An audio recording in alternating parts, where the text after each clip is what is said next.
تسبیح یا پھر سجدے میں رکوع کی تسبیح پڑھ لینے سے نماز ہو جاتی ہے،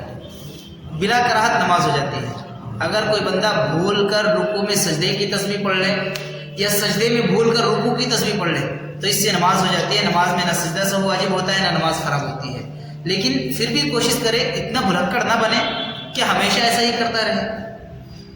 کہ اتنا بھلکڑ بن جائے بندہ کہ ہمیشہ ایسا ہی کرتا رہے، رکوع میں سجدے کی، سجدے میں رکوع کی تسبیح پڑھے۔ کوشش یہی کرے کہ سیکھنے کی، اور سیکھ کر رکوع میں رکوع کی، سجدے میں سجدے کی پڑھنے کی کوشش کرے۔ البتہ اگر کوئی بھولے سے پڑھ لے تو اس سے نماز خراب نہیں ہوتی، نماز درست ہو جاتی ہے۔ دیکھو اگر کوئی مقتدی پیچھے آتا ہے، امام رکوع میں ہے، آ کر اس نے اللہ اکبر کہہ کے نیت باندھی اور رکوع میں گیا، لیکن امام رکوع سے اٹھنے لگا، تو پھر بہتر یہ ہے کہ آپ تسبیح نہ پڑھیں، رکوع میں جا کے فوراً امام کے پیچھے پیچھے اٹھ جائیں۔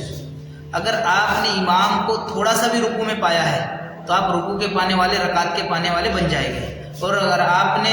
امام کو رکوع میں نہیں پایا، امام مکمل اٹھ گیا، آپ ابھی تک رکوع میں بھی نہیں گئے تھے، نیت باندھ کے اللہ اکبر کہہ کے کھڑے ہی ہوئے تھے، امام رکوع سے اٹھنے لگا، تو پھر آپ کی رکعت نکل جائے گی۔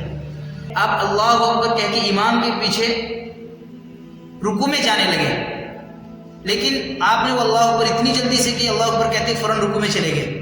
اب دیکھا جائے گا اگر آپ نے وہ اللہ اکبر جو کہی ہے وہ جھکتے ہوئے کہی ہے اور رکوع کے آپ قریب ہے، تو پھر وہ آپ کے رکوع کی تکبیر مانی جائے گی، تکبیر تحریمہ نہیں مانی جائے گی۔ اور اگر آپ کا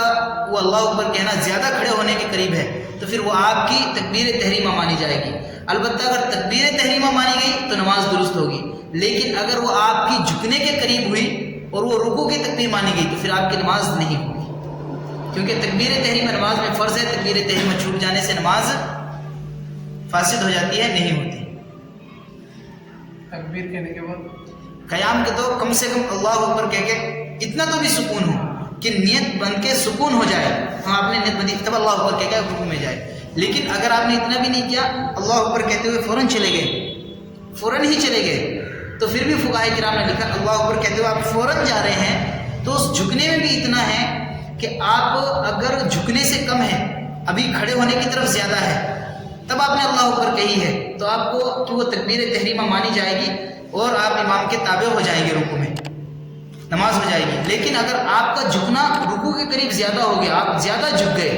تو پھر وہ آپ کی تکبیر تحریمہ نہیں، رکوع کی تکبیر مانی جائے گی، اور رکوع کی تکبیر مانے جانے کی وجہ سے آپ کی تکبیر تحریمہ نہیں ہوئی، اور تکبیر تحریمہ نہیں ہونے کی وجہ سے نماز نہیں ہوئی۔ تکبیر تحریمہ فرض ہے، جو بندہ بغیر تکبیر تحریمہ کی نماز کو شروع کرے گا تو اس کی نماز نہیں ہوگی۔ اور گڑبڑ میں آ کے قیام میں نیت بھی نہیں کرے، سیدھا قیام ہوا نہیں تو نہیں ہوا، گڑبڑ میں نیت نہیں کرے اور ثنا بھی نہیں پڑے، جمان جا کو ملے رکوع میں۔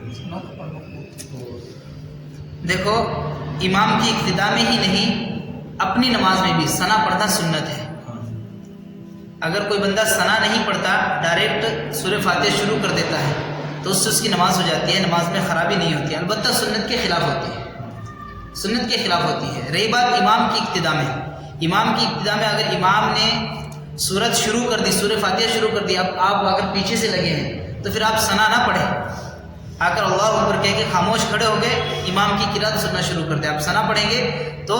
امام کی قرات نہیں سن سکیں گے، اور جب قرآن پڑھا جاتا ہے تو آپ خاموش ہو کے امام کی اقتداء میں قرآن کو سنتے ہیں۔ تو بہتر کیا ہے، جب امام قرات کر رہا ہو آپ آ کر لگ جائے تو آپ ثنا پڑھنے کی کوشش نہ کریں، اللہ اکبر کہہ کے امام کی قرات کو سننا شروع کر دیں۔